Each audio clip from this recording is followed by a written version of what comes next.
Hello ladies and gentlemen, my name is Ryu Gozrar, and I'm back again for December's videos.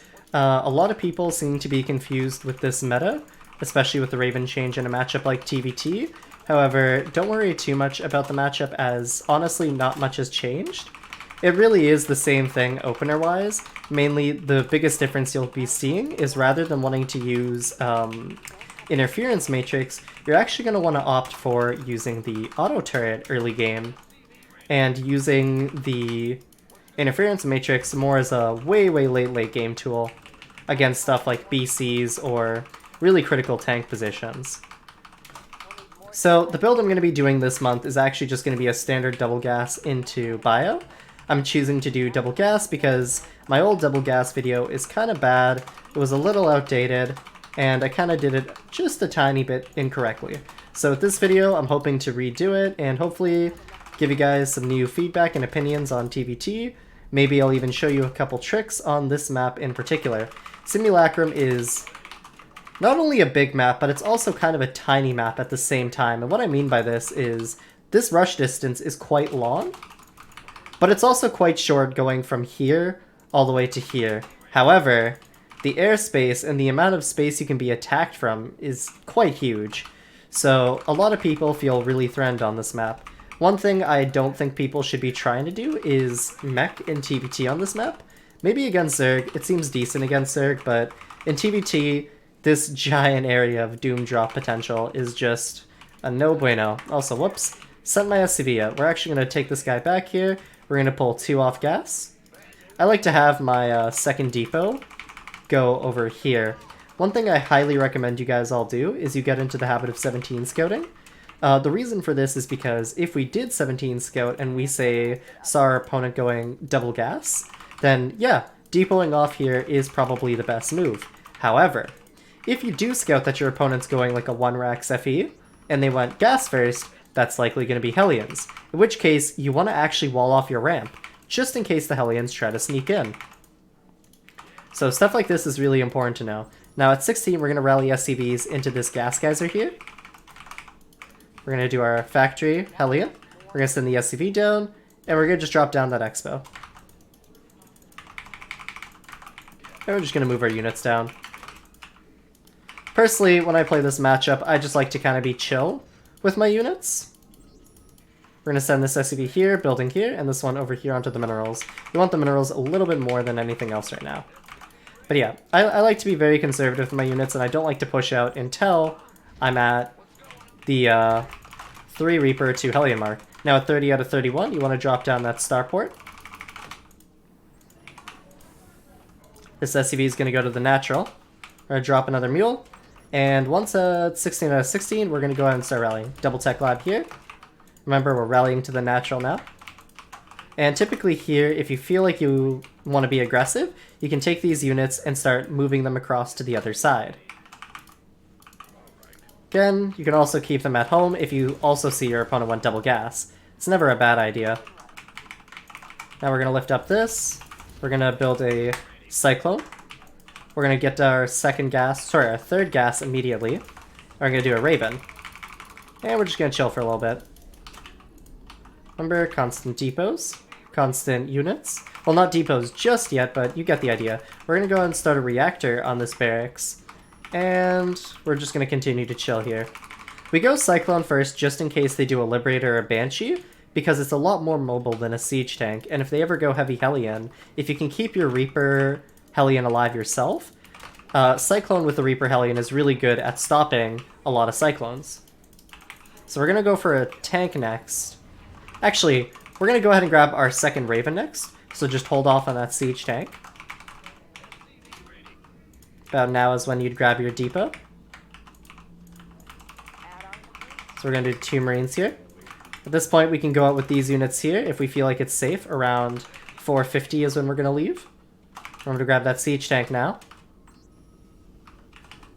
And right about at 440, we can drop our third base.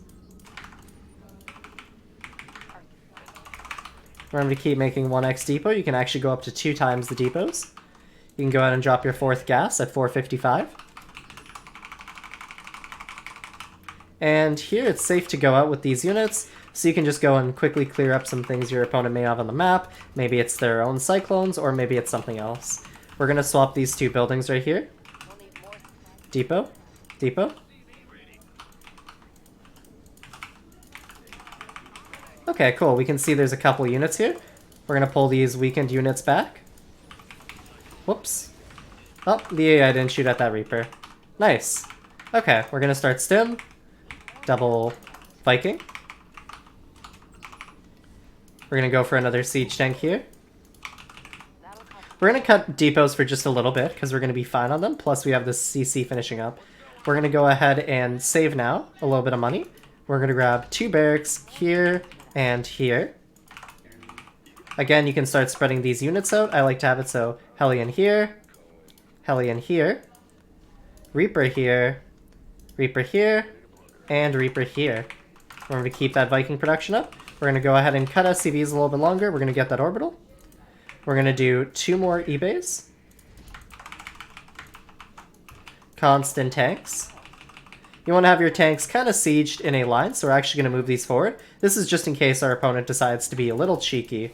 So when they're in a line like this, they can't really siege one too easily. We're going to do 2 more barracks. Again, this is Biotank. When your third's done, you want to scan their main base, and then you want to start lifting off to the third base. We always do a scan first because this will always let us know if it's mech or bio. We're going to go double reactor. And we're going to start our next 2 Vikings. Yeah, it's still the same meta of going Vikings, in case you were wondering. You can go the medevac style. However, if you do go the medevac style, you have to make sure you control that map, and you have to make sure you're getting something done. This means that you're playing for the vision game, not really the go in and kill them game. If you actually want to go in and kill them, which a lot of people in TvT tell me they want to do, you actually want to go Vikings. And it's not because you can land them, it's because Vikings allow you to get that extra air vision, which lets you push back your opposing Terran player. So we're just going to chill here for a little bit. When you're on 3 base, if you want to be safe, especially on a map like this, you can drop down Sensor Tower 1, Sensor Tower 3. We have about 6 Vikings. We can stop there. We can go up to 8 if we want. But we're going to go ahead and grab our double gas and throw down a second factory. And we're just going to work on our marine count. Our next little bit of gas is going to be spent right here on this armory. With the sensor tower now in place, we can move our Vikings up a little bit forward. We're going to just be playing the defensive style I usually talk about in my videos, where we just chill back and macro up, because that seems to be the easier one to follow. We're going to load up our guys here. Remember to make depots. Tanks. Medevacs now. You want to cut the medevacs for a while just because we want to afford other things. Now we're going to save up here so we can get our 2-2. And we're going to go ahead and path an SCV over to our 4th base. You can take this 4th base here if you'd like, if you're against a mech player. Otherwise, against bio, you actually want to take this one. Actually, sorry, I have that the other way around. If you're against bio, you actually want to take this 4th base. And if you're against mech, you want to take this one. And the reason for that is because the mech player wants this base, so if you take the base over here, for them to push your 4th, it's really out of their way, because it doesn't support their rally point. Okay, and again, we have vision of the map. We actually have the Cyclone not doing much, so we can path the Cyclone here. And the reason we have it in these gaps is because they can only enter from here and here. So we're playing around that. Again, more medevacs. We have some extra SCVs over here, so we can have them make depots, and then path them to the 4th. We want more SCVs. We're going to do depot. Send it over. These 2 guys can go over. Focus on your Marines. Focus on your tanks. If you do lose these units, or you want to get a little bit more vision, we can do something like here. Here. Here. And if you're worried about doom drops, you can put them on the edges here and here. If you don't feel like units are good enough for stopping doom drops, you can also do missile turrets at the edges of your base, like so, and these will just kind of act like spotters. Additionally, the same thing goes if you're just trying to get vision with Marines. You can use depots instead. So we're going to continue chilling here, making units. We do ideally want to be maxed a little bit earlier than now, but that's okay. And again, we're just staring at the mini-map in this matchup. So because we have those missile turrets, we can move the units here. And, yeah, another one, say, right here. Okay. And right about here, I would say drop 2 starports and your fusion core. You still want to do 1 tech lab just so you have the option to make ravens. And we're going to go ahead and drop 2 gases and our next CC. Remember to remake your sensor towers as the game goes on. Here we can see the effectiveness of these kind of scouting guys. It'll give us reactions as well. We can just look for the red dots on the minimap here. And we're going to go ahead and start a second armory and our ship weapons upgrade. And when we're maxed out, we can take all of our units. A good trick for grabbing units without F2, hold control, click your tanks, double click your marines. Actually, sorry, you want to hold control, shift, click, click, drag, grab. Hotkey it up. We see his armies over there. We can start our 3-3 upgrades. Tech lab, reactor. We can just bunch our units up here. And we can just go for this push here. Nice little stuff you can do there.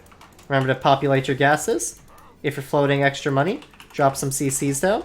Scan CCs don't hurt anybody. If you're still floating money, you can go up to 8 racks. You're going to add a missile turret wall if you feel afraid of the sensor towers. Make sure to grab Raven Energy. Get your ship armor. And yeah, TvT is really all about taking the position. So while you may not be able to just walk in and kill your opponent like this, you should have the infrastructure and the army to kind of take control of the map. And honestly, TvT is the slow game. You don't need to end your opponent right away. Just look for the small things to kind of, you know, push your advantage. For an example, let's say our opponent is sieged at this base, and we can't really break it. What's the next best thing we can do? Well, we can start teching up, we can trade a bit of our army, or we can go for a mini drop here to pull some of his units out. And if we feel like he doesn't have enough units to defend his third, then we can go in. If we feel like he has a big army and we want to just collapse on it, one thing we can do is we can actually just take these ravens and just spam them auto turrets, just like that. Auto turrets drop relatively quick, and I want you to look at their damage. They have 150 HP, they do 18 damage, almost as fast as a marine does. And they have a range of 6, and they attack both air and ground. They also take up almost the full splash of a siege tank. So let's say we had an army a little bit smaller in the early game, say something like this, minus these tanks here. Let's say we had an army like this from our Terran opponent, and we wanted to go in with our, our bio ball. What we would do, we'd move in with the ravens, we'd drop the auto turrets in front of the tanks, not so close that they would be, out of firing range, but we want them about this line right here. The siege tanks will fire at the auto turrets, meanwhile the auto turrets will do their burst, and your marines in the meantime can get their concave position and just kind of clear up the rest of the army. Anyways, I hope this video has been helpful. Thank you everybody for watching. If you have any questions, please let me know. Don't F2 your army or you'll see this happening, and then you can see there goes a whole your vision. A lot of hard work for nothing. Remember to add those CCs, more reactors. You can go up to, honestly, if you're this ahead in money, you can go up to 7 port. Yeah, 7 port's pretty comfortable. And then you can do 3 reactor, the rest tech lab, and you can go kind of Vikings if you want. Remember to focus on your air upgrades in the late game. You can also go tank weapons leading up to this if you like the marine tank style that much. It's really a personal preference thing. Here I like to take this base, and then I like to saturate towards this base. Again, we have those missile turret strategies. You can line them up against here, here, here, and if you really don't feel comfortable doing the marine spread thing, depots. Depot here, just outside of your sensor tower range. It's very cheap, 400 minerals. In the late game, in the late game it's cheap. It would be 200 minerals if it was marines, but technically depots have 400 HP, so they'll last longer and alert you longer, whereas marines only have 55. So it's almost 4 times more HP, just a little bit under. Anyways, that's the video. Thank you for watching. Take care.